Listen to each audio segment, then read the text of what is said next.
بالله من الشيطان الرجيم. بسم الله الرحمن الرحيم. السلام عليكم ورحمة الله وبركاته. الحمد لله الذي هدانا لهذا وما كنا لنهتدي لولا أن هدانا الله. أشهد أن لا إله إلا الله وحده لا شريك له وأشهد أن سيدنا محمدا عبده ورسوله. اللهم فقهنا في الدين وعلمنا التأويل وبنا إلى صراطك المستقيم. رب يسر ولا تعسر رب كرم الخير رب اشرح لي صدري ويسر لي أمري واحلل عقدة من لساني يفقهوا قولي. Dan masih dikasih penerima Tuan Bilal, para ketua masjid, pengurus dan ahli jabatan masjid, para asatizah, para pimpinan masyarakat, tuan-tuan, para jemaah rahimahumullah. Alhamdulillah, pada malam yang bahagia ini kita panjatkan kesyukuran kepada Allah Subhanahu wa taala kerana limpah dan kurnianya dapat lagi kita sama-sama hadir ke masjid ini dan meneruskan ibadah kita kepada Allah Subhanahu wa taala dengan menunaikan solat fardu secara berjemaah. Dan insya-Allah dalam masa yang terluang antara maghrib hingga isyak ini, seperti biasa kita akan isi masa dengan tazkirah atau ceramah atau kuliah. Malam ini kita akan sambung kembali pembacaan kitab Tahwilan dan Perceraian Islam. Ini kita akan masuk bab poligami ya. Dan lepas kita telah baca bab kafa'ah dah habis, hari ini kita akan masuk bab poligami ya. Apakah itu poligami? Sebab poligami ini semua tahu ya. Apa yang dimaksudkan dengan poligami? Tapi apakah hakikat poligami itu sendiri ya? Baik. Islam mengharuskan seorang lelaki Muslim berkahwin 4 orang perempuan dalam satu waktu.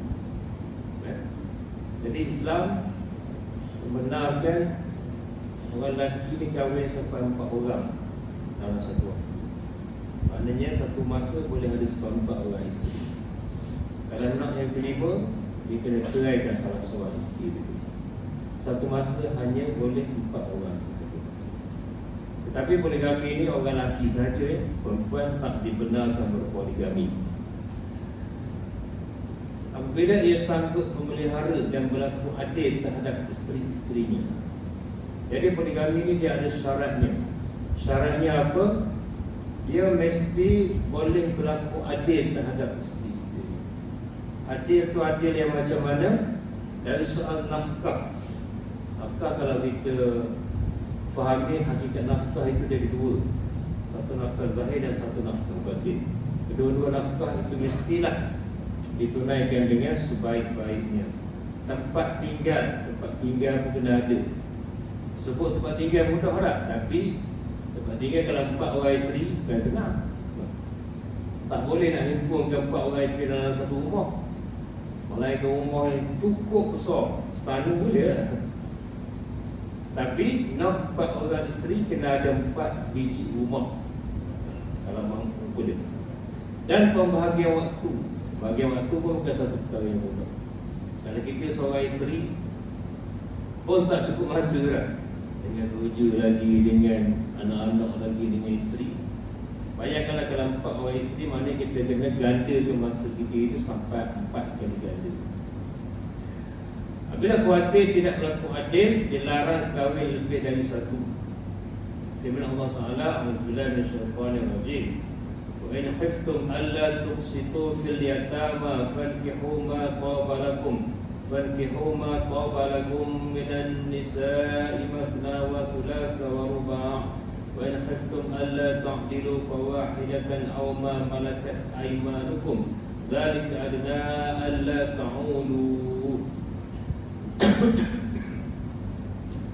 Dan jika kamu takut tidak berlaku adil terhadap perempuan-perempuan yatim apabila kamu berkahwin dengan mereka, maka kahwinlah dengan sesiapa yang kamu berkenan dari perempuan lain, 2, 3 atau 4. Jadi ayat ini maknanya kalau kita ni berkenan, pergi rumah kau berlakulah.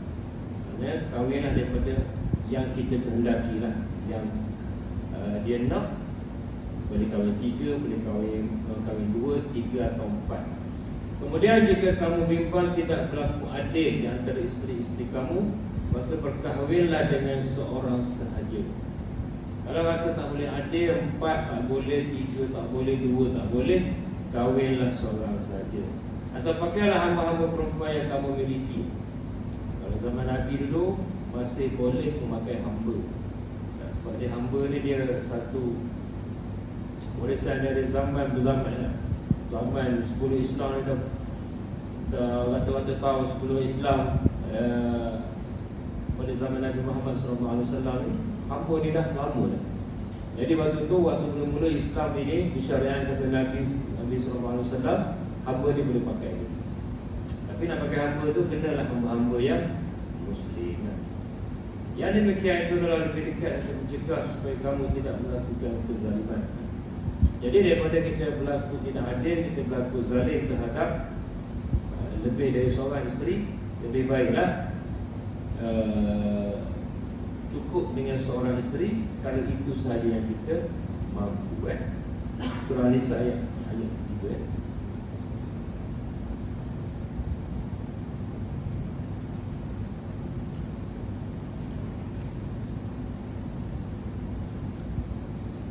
Terus kepada hikmah poligami. Kenapa Islam ini membenarkan poligami?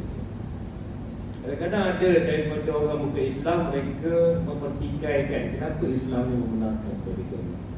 Dan kenapa Islam ini membenarkan poligami? Orang lelaki dia boleh poligami, perempuan tak boleh poligami. Jadi di mana keadilan Islam? Orang-orang yang cuba meragui apa yang Islam telah syariatkan ini sebab dia tak tahu, dia tak fikir, dia tak faham apa sebenarnya hikmah Islam buat itu. Contohnya dalam Islam kita ada kuasa talak pada orang lelaki. Tak, kuasa talak pada orang lelaki, lelaki boleh menjatuhkan talak pada isteri. Jadi mungkin orang muka Islam dia komplain, kenapa kuasa talak ni pada lelaki saja? Kenapa kuasa talak ni tak boleh bagi orang perempuan dan pada isteri boleh mentalakkan suami? Jadi mereka tidak faham bahawa di dalam Islam kita tanggungjawab suami ini tak sama dengan tanggungjawab isteri. Kata bila berkahwin sahaja, seorang isteri itu dia kena lebih taat pada suaminya daripada taat pada ibu dan ayah. Kalau kita tengok dari segi itu, dia macam jadi tak logik. Sebab macam mana boleh taat pada suami yang baru dikahwini, lebih taat pada moknya yang melahirkan, ayahnya yang mendidiknya daripada kecil sampai ke dewasa? Kenapa kena taat lebih pada suami yang baru saja dinikahinya? Itu dah menggambarkan bahawa beratnya tanggungjawab seorang suami itu dalam satu rumah tangga. Sampai dari segi ketaatan, isteri dia kena lebih taat pada dia daripada taat kepada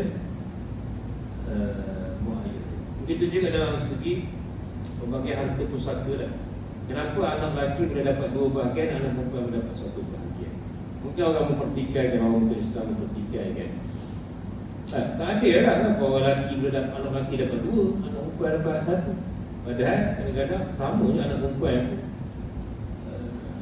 ada sarahan dia, anak lelaki pun ada sarahan dia. Jadi sebab tu dalam Islam ni dah letak betul-betul ketua keluarga tu mesti lelaki, mesti suami. Bila suami jadi ketua keluarga, dah tentulah dia punya tanggungjawab dia berkali ganda lebih berat daripada seorang isteri. Jadi adil lah Islam maknanya meletakkan bahawa bahagian pada anak lelaki itu kena lebih pada bahagian kepada anak perempuan. Sebab tanggungjawab pada keluarga itu sangat berat. Begitu juga dengan poligami lah. Poligami ini ada hikmah-hikmah dia kenapa Islam membenarkan poligami terhadap suami. Kenapa poligami ini tidak boleh kepada isteri? Saya baca ringkas panjangnya. Okey, antara sebabnya mengapa Islam membenarkan poligami pada orang lelaki, ada di negara-negara yang sedang dilanda peperangan, jarang rakyatnya tidak gugur di medan perang dan banyak janda-janda yang harus dilindungi.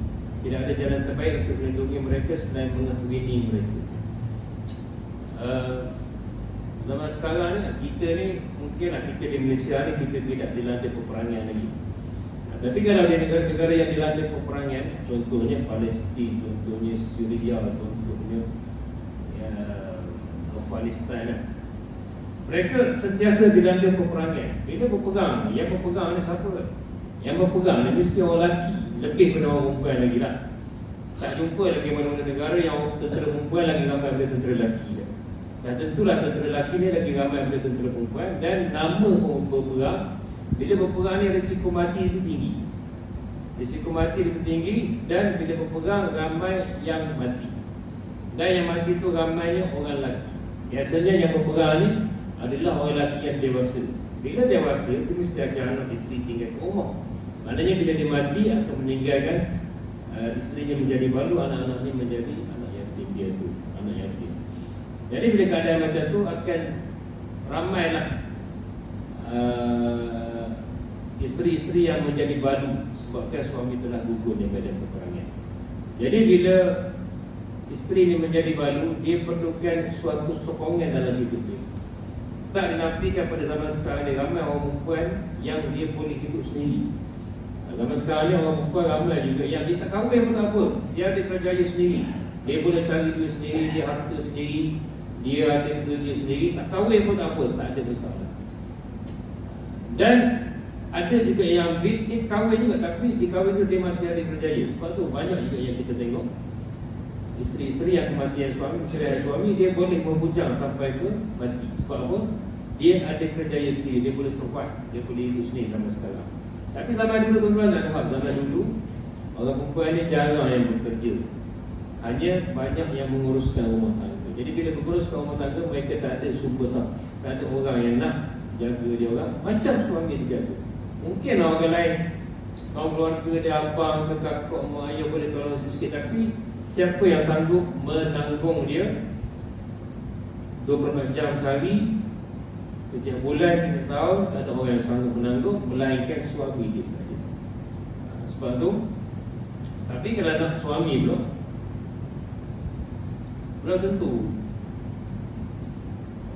dapat yang bujang lah.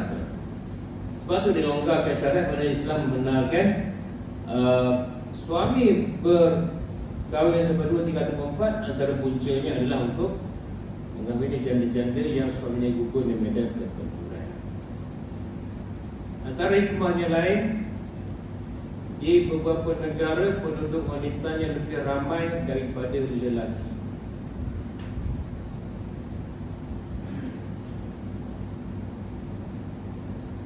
Antara puncanya juga kesibukan kerja menyebabkan kaum lelaki cepat tua dan berarti mereka cepat mati. Antaranya puncanya lagi maknanya di kebanyakan negara wanita lagi ramai daripada lelaki. Di Malaysia ni rasanya lebih kurang sama banyak lagi lah. Tapi banyak di negara lain kaum wanita ni lebih ramai daripada kaum lelaki. Jadi bila kaum wanita lagi ramai daripada kaum lelaki, jadi kalau setakat nikah monogami lah, kalau 10 orang lelaki, 20 orang perempuan. Kalau 10 orang lelaki ni, kalau dia monogami, kahwin dengan 10 orang perempuan. 10 orang perempuan lagi tu nak kahwin dengan siapa? Jadi akan tiba sampai ke menjelang kiamat nanti kaum wanita akan jauh lebih ramai daripada lelaki. Dia sebab penuh orang wanita baru seorang lelaki. Jadi bila keadaan macam tu, jadi orang lelaki ni kalau dia nikah seorang ni akan ramailah kaum wanita yang tidak bersuami. Jadi bila keadaan wanita lagi ramai daripada orang lelaki, ketika itu harus kepada orang lelaki untuk menikah lebih daripada seorang. Itu juga disebut sini antara puncanya dalam kepesatan teknologi yang zaman sekarang, orang lelaki yang disibuk nak mencari rezeki dan pekerjaan dan sebagainya. Dan memang memang realiti zaman sekarang, hayat orang lelaki dengan hayat perempuan, orang lelaki dia cepat mati. Dia mati dulu pada orang perempuan. Sebab tu kita nampak kalau orang tua, kalau di kampung-kampung tu, yang mati dulu suami. Isteri dia boleh biasa sampai 70 lebih, 80 dia boleh lagi. Orang lelaki biasanya 60 lebih, dapat 70 lebih tuan-tuan, kira bersyukur lah. Orang lelaki ni kalau dapat umur 70 ke atas tu kira dah bersyukur lah. Maknanya kita sedar bahawa umur Nabi pun 63 je. Dan umur Nabi pun 63 je. Kalau kita dapat sampai 70, kira kita lebih daripada umur Nabi lagi. Jadi secara adatnya orang lelaki ni bila masuk 60 tahun ke atas tu maknanya dah dekat dengan kematian. Orang perempuan sama juga sebenarnya dah. Dia ajar ni kuasa Allah. Tapi dari segi adatnya orang perempuan ni biasanya umur 70 lebih, 80 lebih ramai lagi mereka boleh hidup sampai ke usia yang macam tu. Jadi bila suami mati dulu dah, jadi akan ramai laki-laki balu-balu yang mungkin nakkan perhatian daripada suami. Ketika itu pun diharuskan mengahwini si balu-balu seperti ini sebab ramai yang dah kematian suami. Antara hikmahnya lain, sanggupan seorang lelaki untuk berketurunan lebih kuat daripada kaum wanita.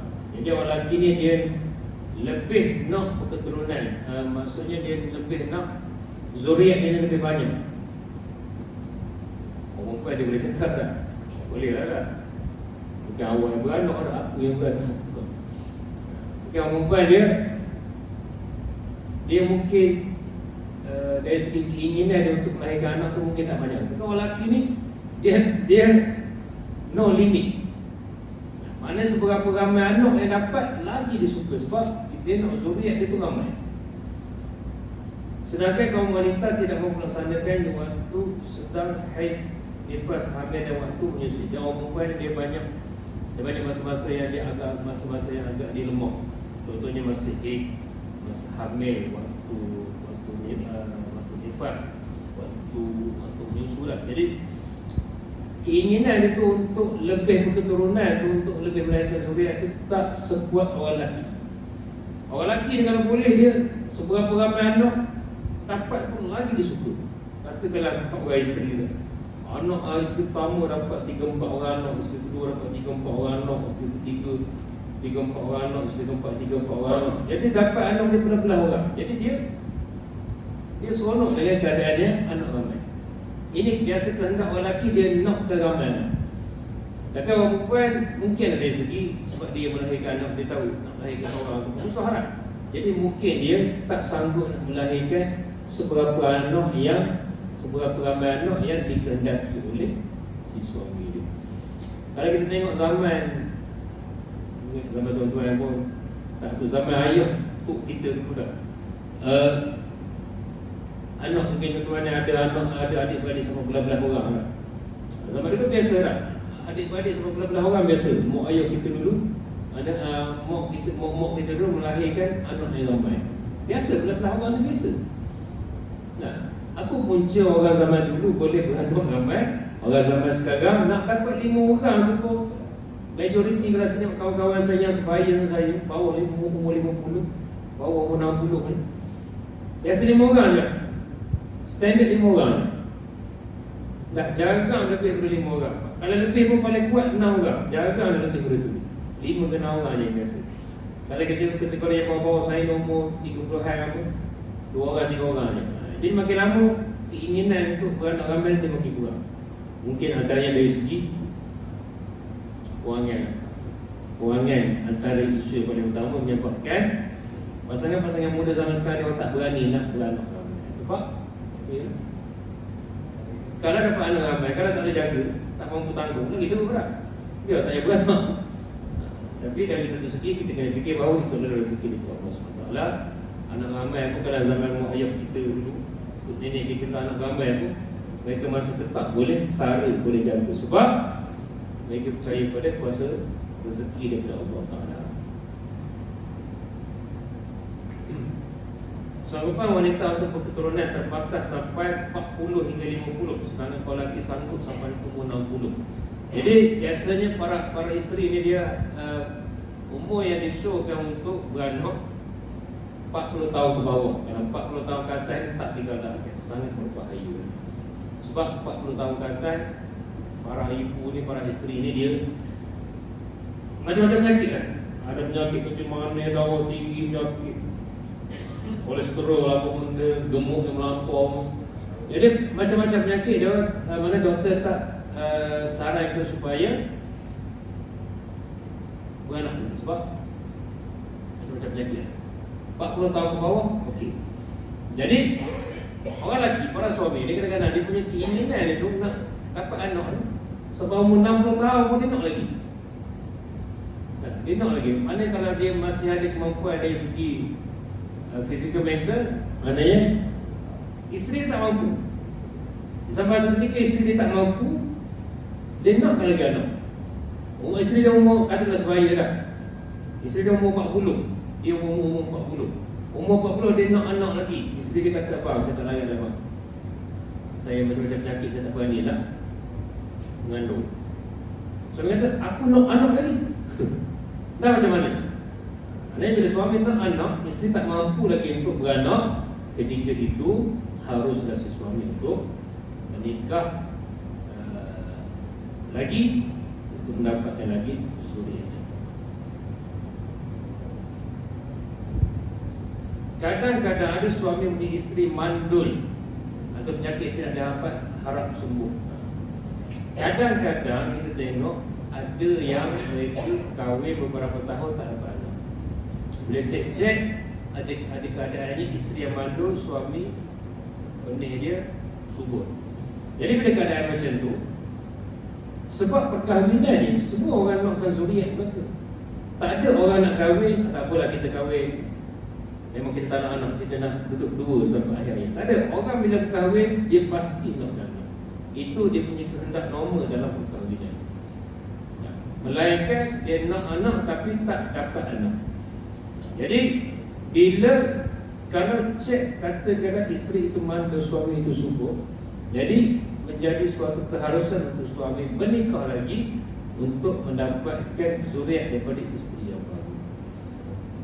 Sebab Islam tak ada lah sampai katakanlah suami subur, isteri mandul, kena ceraikan isteri semata-mata nak kahwin lagi. Tak, sebab Islam bagi kelonggaran untuk kahwin lagi. Tidak perlu menceraikan isteri yang sedia. Kalau agama lain tak, agama lain dia tak benarkan poligami, dia monogami. Jadi kalau tak boleh ni, dapat anak nak ceraikan ni, kahwin dengan lain. Islam tidak sampai macam tu. Sebab mandul ni bukan salah dia lah. Mandul ni bukan salah dia. Ya, tak ada orang yang nak mandul, tak ada orang yang nak tak subur. Semua orang nak subur, semua orang nak melahirkan anak, para isteri. Tapi dalam keadaan dia terkena mandul, tak ada buat apa lah. Jadi apa jalan keluarnya? Kita nak tahu jalan keluar. Jalan keluarnya adanya bila suami tak dapat anak dengan isterinya, suami kena kahwin lagi untuk mendapatkan anak daripada isteri yang baru. Dan isteri itu tak dapat anak, nak buat macam mana? Islam, isteri memang tak ada bersuami, melainkan dia minta cerai dengan suami, melainkan kalau dia cek dia itu subur, suami dia itu yang mandul. Lain cerita lah. Kalau dia nakkan juga anak, maknanya dia kena lah bercerai dengan suami dia untuk kahwin dengan suami baru. Kalau suami baru itu dia harapkan subur untuk dia itu memiliki anak. Itu pilihan. Ya. Islam dia tak menghalang kalau orang nak cerai. Ada asas. Perkahwinan itu tidak dipaksa. Maknanya kalau rasa tak boleh meneruskan perkahwinan, ada sebab untuk mohon cerai, mohon fasakh, mohon khulud sekalipun, dibenarkan, tak ada masalah.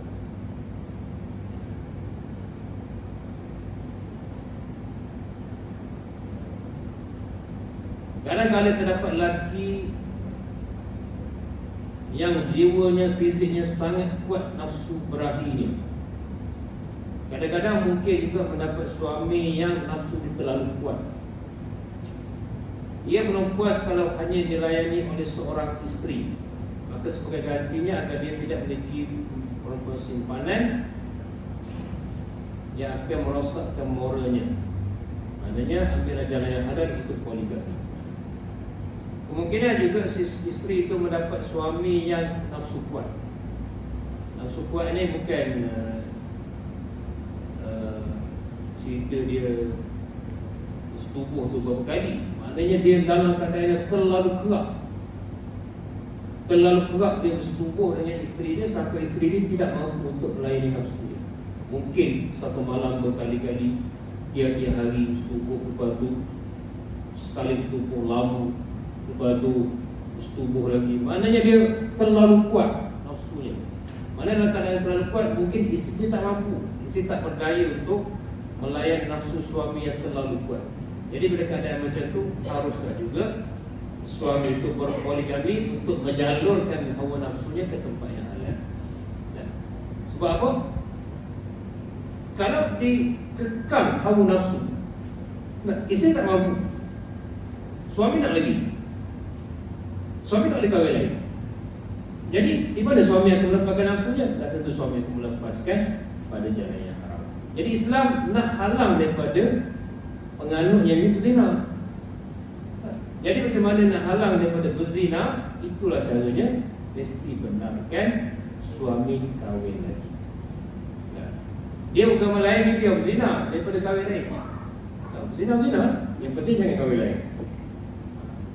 Dia orang sanggup macam tu, sanggup berzina tapi nak benarkan kahwin. Sebab kahwin dia, kalau agama lain dia bukan atas tiket kahwin itu saja lah. Dia bila perkahwinan yang secara rasmi banyak dia punya implikasi.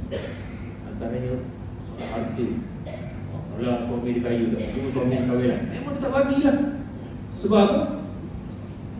Takut harta tu akan dibagi kedua orang isteri, anak-anak lagi lah.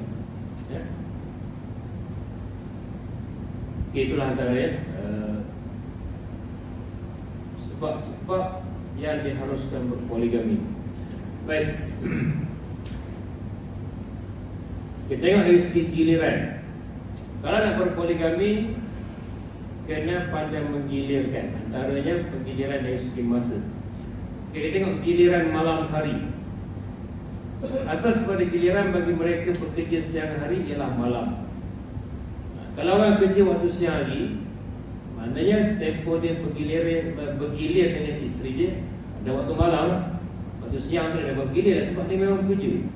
Standard kalau orang kita bekerja pagi sampai petang. Keluar pukul 7 pagi, balik pukul 6 petang, balik pukul 7 petang. Artinya hampirlah 12 jam waktu untuk kita bekerja pada waktu siang. Waktu malam itulah waktu yang kita berehat di rumah. Allah Ta'ala Wallazi ja'alakumul laila litaskunu fihi wan nahara mubsira. Artinya, Dialah yang menjadikan malam bagi kamu supaya kamu berehat padanya, dan menjadikan siang waktu terang benderang supaya kamu bersujud.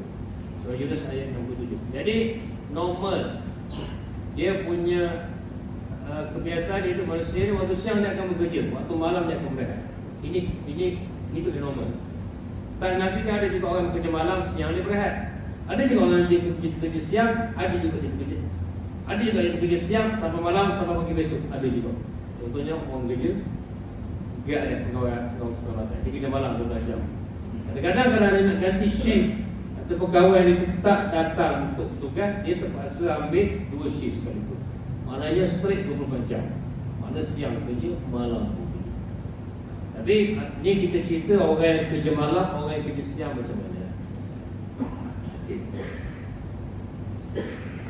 Asas gilirannya malam hari, ia tidak boleh masuk ke siang hari ke rumah isteri yang bukan gilirannya tanpa hajat. Okay. Kalau gilirannya malam hari, contohnya dia ada 2 orang isteri dia, maknanya memang malam petang, Isnin malam isteri pertama, Selasa malam isteri kedua. Okey, jadi kata kalau malam yang pertama itu, malam Isnin itu dia dengan isteri yang pertama. Jadi dia tidak boleh masuk siang hari ke rumah isteri yang bukan gilirannya tanpa hajat. Maksudnya bila malam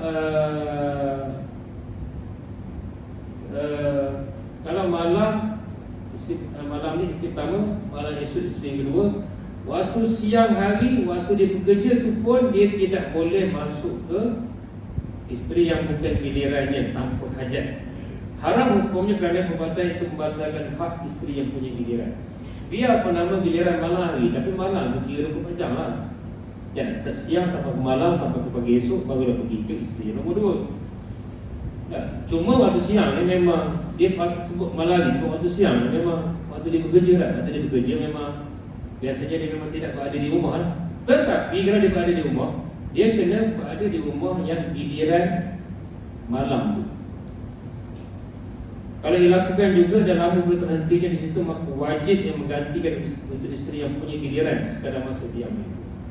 Katakanlah dia buat hari Isnin, isteri yang pertama. Isnin tu kira lah start dari, ambil lah start dari lepas maghrib. Lepas maghrib hari katakanlah lepas maghrib hari Isnin sampai lah ke sebelum maghrib hari Selasa. Itu untuk isteri yang pertama. Maknanya pagi Selasa tu untuk isteri yang pertama. Tetapi tiba-tiba pagi Selasa tu dia pergi rumah isteri yang kedua tanpa hajat. Tanpa hajat maksudnya tak ada urusan yang mendesak. Urusan mendesak ni katakanlah pergi hantar barang ke dah. Isteri kedua suruh beli barang dapur, dia hantar barang dapur. Ataupun isteri kedua dia terdemam, bawa ke klinik, ke hospital ke, ataupun apa-apa urusan ke, paip bocor ke apa ke rumah isteri kedua kan. Dia saja apa kan datang rumah saya, patut apa datang ke rumah isteri pertama abang. Saja je abang nak orang awak nak lepak rumah ni. Itu tak boleh. Hukum yang disebut sini hukumnya haram berdosa kalau ambil giliran isteri yang lain. Dah pergi rumah isteri yang lain. Biar pun sekadar kata bersembang sahaja. Ya. Adapun masuk rumah isteri yang bukan giliran kerana hajat tertentu, seperti menghantar barang-barang keperluan atau mengambilnya, hantar barang dapur ke, ambil barang ke, benda ke, ambil peti air rosok ke, mesin basuh rosoknya, atau menyerah nafkah atau bagi duit ke isteri yang seorang lagi tu, atau memberi tahu pengkabaran atau memberitahu ada apa-apa berita emergency ke apa, maka hukumnya adalah harus, maknanya boleh. Ada hajat boleh, ada hajat yang kata mesti kena pergi. Tapi kalau setakat bagi makluman, zaman sekarang ni kita banyak cara nak sampaikan maklumat, antara melalui handset lah, boleh WhatsApp dia, boleh telefon dia. Ya, melainkan kalau memang dia nak hantar barang, dia nak ambil barang, itu memang dibolehkan. Suami yang masuk pada isteri yang bukan giliran kerana hajat tidak perlu qada walaupun panjang masa. Kalau dia masuk rumah isteri dia yang bukan giliran dia, tak ada hajat, saja-saja masuk, dia kena ganti hari itu kepada isteri itu semula. Sebab dia dah pergi ke isteri lain, waktu isteri yang dia potong tu, dia kena bagi semula pada isteri yang sepatutnya dia bersama. Tapi kalau dia hajat, tak jadi masalah. Hantar barang, ambil barang, dia tak perlu ganti pada masa lain. Adapun masuk pada malam hari, hukumnya haram menurut pendapat yang rajih, walaupun kerana hajat dia yang meluput hak isteri yang punya giliran, melainkan kerana darurat seperti sakit yang ditakuti, penderaian banyak, takut jenayah, rompakan dan kebakaran. Kalau waktu siang,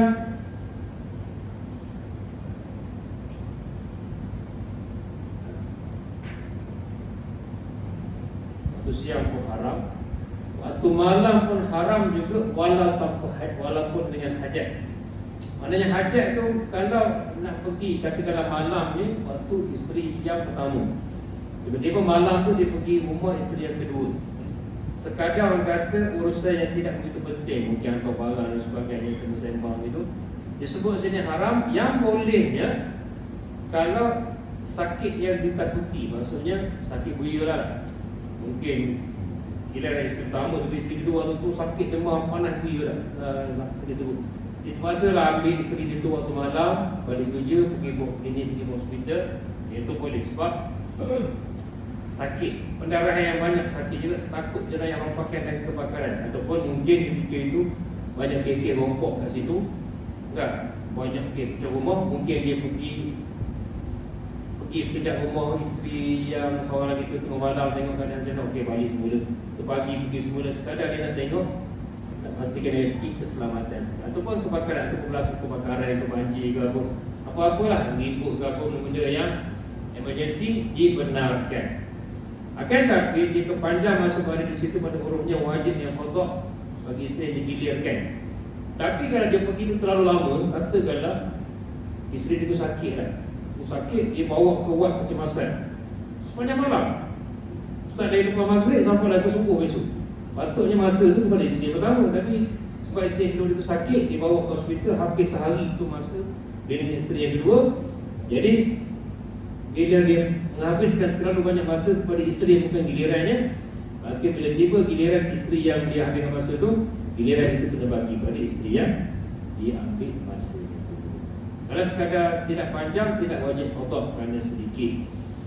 Kalau masa tu sejak yang dibawa sekejap, sejak 2 jam pergi klinik ke apa benda, sejak 2 jam mungkin ada paip bocor ke, ataupun atap tercabut ke, dia baiki sekejap ke benda, itu dibenarkan sebab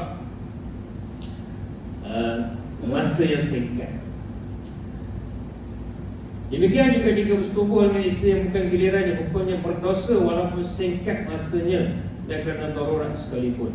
Maknanya kalau malam ni patut dia giliran isteri yang kedua, tiba-tiba dia pergi ke rumah isteri yang pertama dan dia bersetubuh dengan isteri yang pertama.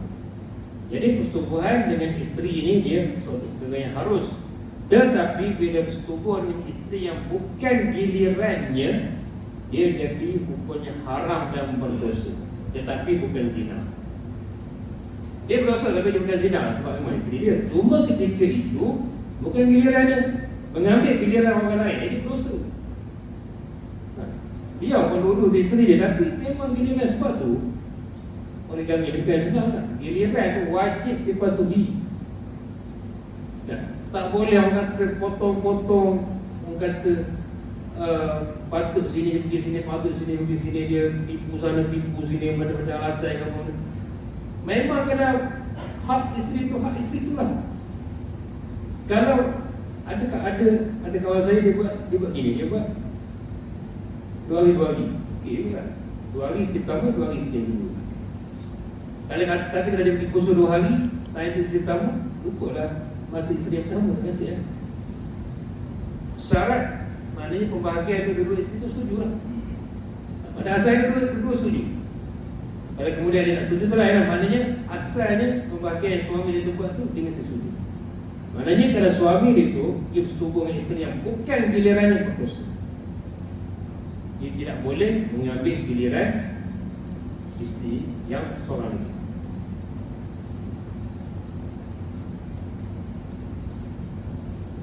Kesimpulan pengharam persetubuhan bukan kerana diri persetubuhan, tapi kerana faktor luar yang belum kotor dalam persetubuhan saja. Bukan persetubuhan itu sendiri dan tidak belum kotor jika pendek masanya. Disebut sini kalau dia bersetubuh dengan isteri yang bukan gilirannya, mana dia kena ganti pula persetubuhan itu dengan isteri yang patut masanya yang diambil.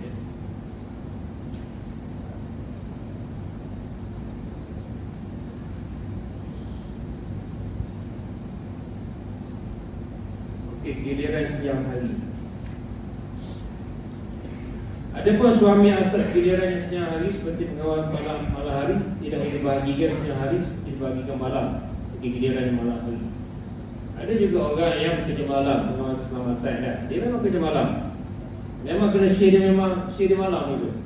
Mungkin siang pengawal keselamatan perempuan, malam pengawal keselamatan lelaki dia seorang. Memang dia kerja malam. Maknanya tapi dia ada 2 orang isteri. Jadi waktu dia bersama dengan isteri waktu malam, waktu siang sahaja. Namun demikian boleh harus sudah pastikan melakukan giliran satu malam bagi setiap isteri lebih baik daripada menjadi satu malam. Harus dilakukan giliran 2 atau 3 malam setiap orang tanpa keadaan isteri. Tapi tidak harus lebih 3 malam tanpa kesenangan mereka walaupun mereka ada di beberapa negeri. Jadi kalau lelaki kerja malam susah sikit lah. Bila dia kerja malam, waktu siang dia rehat. Isteri pula bekerja. Tak ada masalah. Sebab dia waktu dia bekerja suami isteri tu dia tak sama. Orang perempuan biasanya memang bekerja siang. Jarang orang perempuan dia bekerja shift malam. Melainkan mungkin dia kerja jururawat ataupun doktor lah. Apabila suami nak menggunakan giliran dengan seorang isteri, maka wajib dia mengundi di antara mereka ketika tiap-tiap reda mereka kerana mengelak daripada berlaku pilih kasih. Sedangkan hak mereka sama saja, bolehlah giliran dengan isteri yang keluar undinya. Jadi kalau keadaan macam tu dia kena undi jugalah, nasib lah. Maknanya kalau kena dia bekerja, ada orang kerja malam, ada orang kerja siang. Mungkin suami tu dia ada shift malam, dia ada shift siang. Kalau dia shift siang, okey lah, malam dia boleh bersama dengan isteri dia. Tapi kalau kena dia shift malam, tak, mungkin shift malam dia seminggu. Seminggu tu mana malam 3 hari isteri yang pertama, 4 hari isteri yang kedua. Jadi mungkin isteri yang kedua dia komplain lah, kenapa shift malam, waktu shift malam ni abang dengan saya lama. Tak, dengan isteri pertama abang sikit. Mungkinlah sebab malam memang abang tak ada. Maknanya saya dapat minggu tu 3 hari je, abang dapat 4 hari dengan waktu malam dengan isteri yang isteri pertama. Tak, siang saya dapat 4 hari, isteri pertama dapat 3 hari je siang. Maknanya dia dari situ sebab biasa malam lah. yang sangat waktu yang sangat dikenali oleh isteri. Jadi kalau keadaan macam tu dia kena buat undi lah. Kena buat undi untuk memastikan keadilan nasib lah. Maknanya kalau lebih waktu malam pada isteri pertama lah, lebih waktu siang pada isteri yang kedua. Sebab dia bekerja di tak tentu masa. Ataupun orang yang bekerja selalu kena on call. Contohnya macam polis, doktor, apa lagi yang on call bolehlah malam ni dengan isteri yang pertama tiba-tiba on call pula start daripada lepas isyak sampailah ke subuh. Kena ada kes jenayah apa nak polis jadi IO jadi apa, habis masa dia dengan isteri pertama habis tak macam mana tak, sebab itu aturan yang dia dah buat. Dan dia kena tegang dalam pada isteri dia bahawa abang ni kerja macam ni.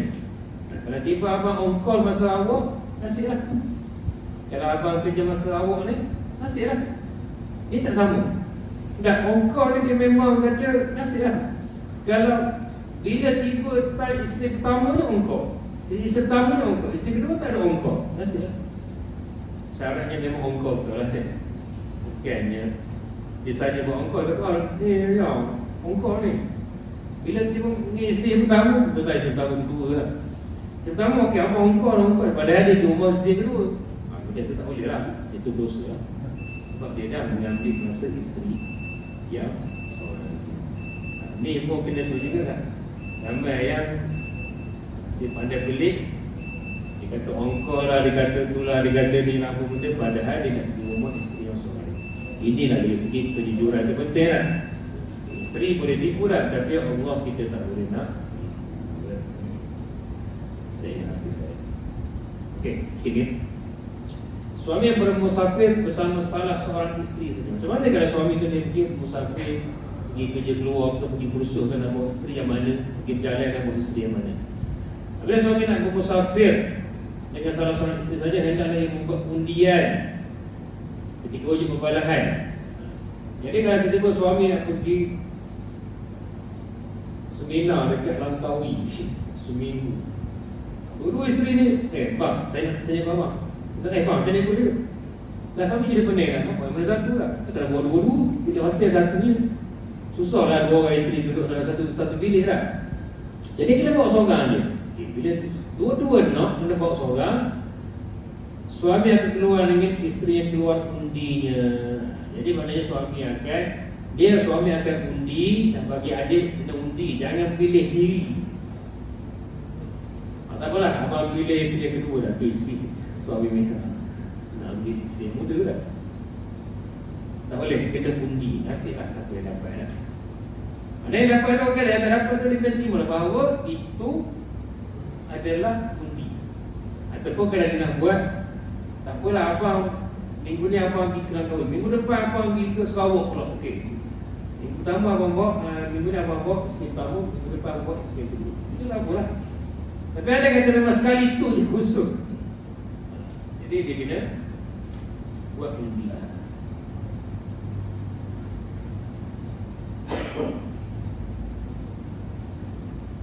Ada pun masa pulang daripada safar ataupun daripada seminar usul tu, dia dah wajib suami kotak bagi isteri dia yang ditinggal setelah dia tiba di kampung halaman. Nanti kalau dia pergi seminar sampai 4 hari, 4 hari itu termasuk masa isteri yang seorang lagi yang dia tinggal. Bila dia balik, dia tak perlu kotak masa dia dengan isteri yang ditinggalkan. Sebab apa?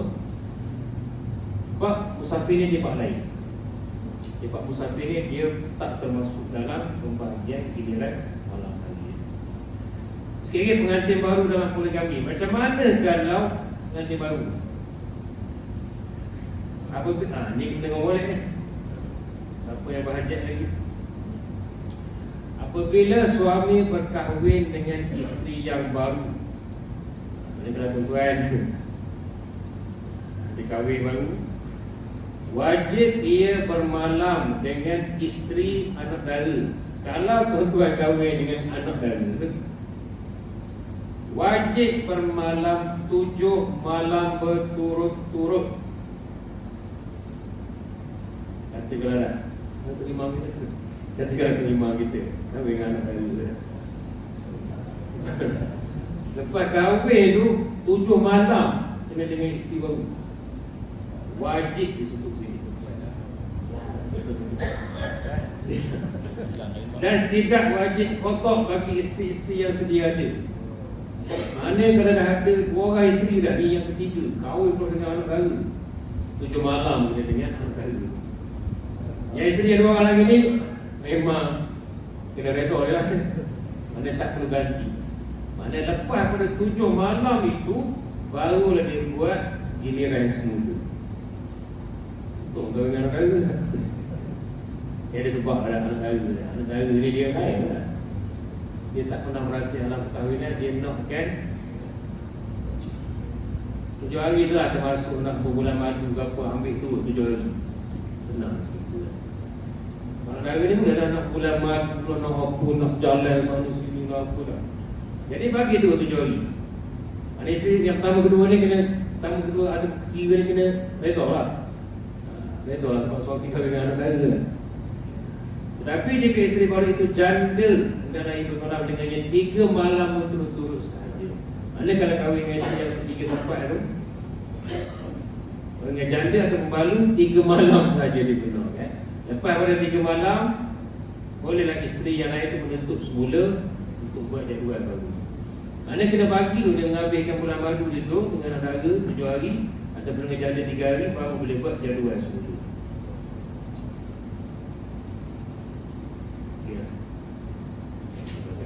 Itu je lah. Habis bab poligami. Untuk yang akan datang kita akan masuk bab perceraian. Bab perceraian ini sangatlah panjang dan sangatlah perlu difahami oleh setiap orang, setiap pasangan rumah tangga. Okey, habis bab poligami. Ada soalan tuan?